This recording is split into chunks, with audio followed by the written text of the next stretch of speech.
Perhatian untuk seluruh penerima bantuan. Hari ini dan besok, pemerintah pusat mewajibkan 3 jenis bantuan sosial tunai segera disalurkan. Jangan sampai terlewat. Apa saja jenis bantuannya dan siapa saja yang berhak menerima? Simak informasi lengkapnya hanya di Sekilas Info. Pastikan kalian menonton sampai akhir agar tidak ketinggalan kabar penting ini. Assalamualaikum warahmatullahi wabarakatuh. Halo semuanya, selamat datang kembali di channel Sekilas Info, tempatnya informasi terbaru dan terpercaya seputar bantuan dari pemerintah. Kali ini kami hadir dengan kabar penting yang sangat ditunggu-tunggu oleh masyarakat. Ada 3 bantuan tunai yang diwajibkan cair dalam waktu dekat. Yuk, kita bahas bersama secara rinci dan jelas. Berdasarkan arahan langsung dari pemerintah pusat, penyaluran 3 bantuan tunai harus segera dituntaskan. Instruksi ini bersifat wajib dan menyasar seluruh keluarga penerima manfaat atau KPM. Tujuannya agar anggaran negara dapat terserap maksimal sebelum batas akhir yang telah ditentukan. Karena itu, pencairan bantuan ini harus dilakukan tanpa penundaan. Bantuan pertama yang harus segera cair adalah Program Indonesia Pintar atau PIP. Ini ditujukan untuk siswa SD, SMP, SMA, dan SMK dari keluarga kurang mampu.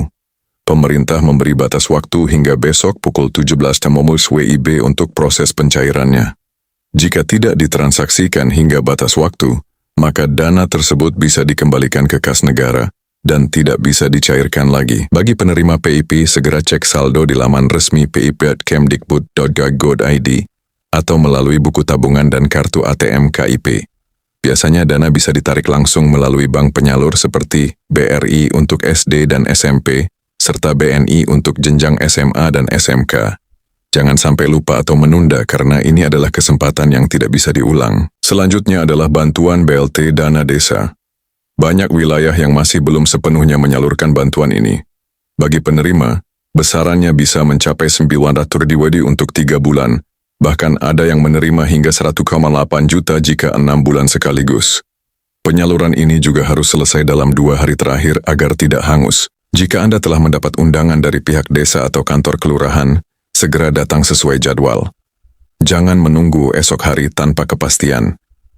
Banyak kasus di mana warga lupa mengambil bantuan dan akhirnya dana dikembalikan ke negara. Maka pastikan dokumen lengkap dan hadir tepat waktu saat pencairan berlangsung. Bantuan ketiga yang juga wajib dicairkan adalah bantuan atensi dari Kemensos. Bantuan ini khusus ditujukan bagi anak-anak yatim piatu yang kehilangan orang tua. Nilainya sekitar 400.000 dan harus segera diterima agar dapat digunakan untuk kebutuhan sehari-hari anak-anak tersebut. Pemerintah menargetkan pencairan tuntas dalam waktu singkat. Penerima bantuan atensi bisa mencairkan dana melalui PT Pos Indonesia atau lewat rekening jika sudah diberikan. Pastikan Anda telah melakukan pengecekan melalui pendamping sosial atau kantor kelurahan setempat. Bantuan ini sangat penting, jadi jangan sampai terlewat hanya karena tidak aktif mencari informasi. Selain ketiga bantuan tadi, masih ada update terkait penyaluran PKH dan BPNT. Beberapa wilayah masih menunggu surat undangan atau jadwal pencairan dari pos. Bila Anda belum menerima undangan, ada 2 kemungkinan. Sedang dijadwalkan pencairan terakhir, atau Anda termasuk dalam daftar graduasi penerima bantuan. Graduasi berarti Anda tidak lagi memenuhi syarat sebagai penerima bantuan, karena kondisi ekonomi dianggap membaik. Meski begitu, tetap semangat. Rezeki bisa datang dari arah tak terduga. Pemerintah juga mendorong agar masyarakat tidak bergantung penuh pada bansos tetapi tetap aktif mencari peluang ekonomi lainnya.